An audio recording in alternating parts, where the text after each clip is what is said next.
যে এই 27 বছরের পথ চলা নিশ্চয়ই এখানে অনেক আপস অ্যান্ড ডাউনসই ছিল, আপস অ্যান্ড ডাউনস আরও থাকবে, কিন্তু উনি নিজেকে সবসময় প্রমাণ করে গেছে। এবং রকস্টারের মাধ্যমে, যেহেতু আমি সবার সাথেই একমত যে রকস্টার একদমই ডিফারেন্ট ধরনের একটা ফিল্ম, সো ডিফারেন্ট কোনো কিছু চেষ্টা করার যেই মানে মোটিভেশনটা, এইটা যেন আমরা না হারিয়ে ফেলি, যেন ফিউচারে সব ধরনের সিনেমা আমরা সিনেমা হলে দেখতে পারি। একই রকমের সিনেমা অনেকগুলো না হয়ে আমরা যদি ভিন্ন ভিন্ন রকম দেখি, যেমন গতবারও অনেক ডিফারেন্ট জনরার সিনেমা ছিল, এবারও কিন্তু রকস্টারের সাথে সাথে বাকি যে সিনেমাগুলো আসে সেগুলো ভিন্ন।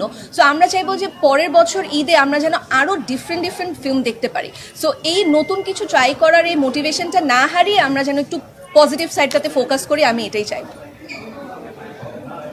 সাবিলা, আমরা যখন সাকিবের সঙ্গে কথা বলছিলাম তখন তারা বলছিল যে রকস্টারের সাবিলা সাকিবের জুটি থাকলে সেটা প্রথমে তারা আসলে সেইভাবে নিতে পারছিল না, কিন্তু পরবর্তীতে আপনার অভিনয় দেখার পর তারা আপনার ফ্যান হয়ে গেছে এবং আপনাদের জুটিকে তারা সামনে আরো বেশি দেখতে চায়। সাকিবিয়ানদের এই মন্তব্যের বিষয়ে কি?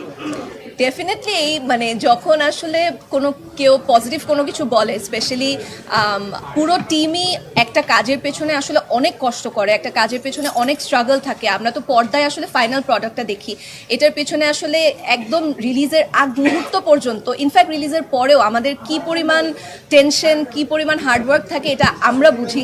সো যখন আমাদের হার্ডওয়ার্কটাকে সবাই অ্যাপ্রিসিয়েট করে, সেটা ডেফিনেটলি খুবই ভালো লাগার মতো একটা ব্যাপার। এবং তার উপর যখন সাকিব ভাইয়ের ফ্যানরা বলে, সেটা তো ডেফিনেটলি আমার জন্য অনেক বড় একটা পাওয়া। এবং সেটার জন্য আমি রুশো ভাইয়াকেও একটা থ্যাংক ইউ দিতে চাই যে ও এত সুন্দরভাবে এই জুটিটাকে পর্দায় উপস্থাপন করেছে। এবং আমি মনে করি শুধু মানে সাকিব সাবিলা বা আগুন মীরার জুটিটা না, প্রতিটা ক্যারেক্টারই, মানে যেমন মিথিলা আপুর এলেনা ক্যারেক্টার বলি, বা সুনিধি আপুর ক্যারেক্টার বলি, বা আমি যদি আমাদের কাজী সাবিরের ক্যারেক্টারটা বলি, প্রত্যেকটা ক্যারেক্টার আসলে নিজের জায়গা থেকে দুর্দান্ত অভিনয় করেছে। এবং এটার ক্রেডিট আসলে পুরো টিমকেই দিতে হয়।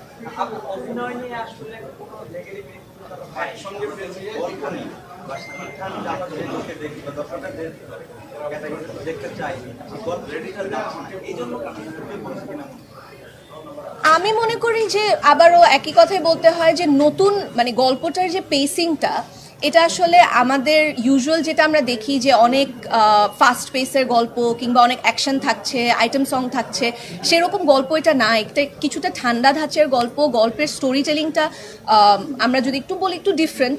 সো ডিফারেন্ট কোনো কিছু তো একটু টাইম লাগে দর্শকের ইউজ টু হতে। তো আমার মনে হয় ধীরে ধীরে, আমি যেমন ফার্স্ট ডেতে যেটা দেখেছি, তারপর সেকেন্ড থার্ড এবং আজকে কিন্তু ভীষণ পজিটিভ রিভিউ পাচ্ছি। সো আমার মনে হয় সময়ের সাথে সাথে দর্শক আস্তে আস্তে এটাকে অ্যাকসেপ্ট করে দেবে।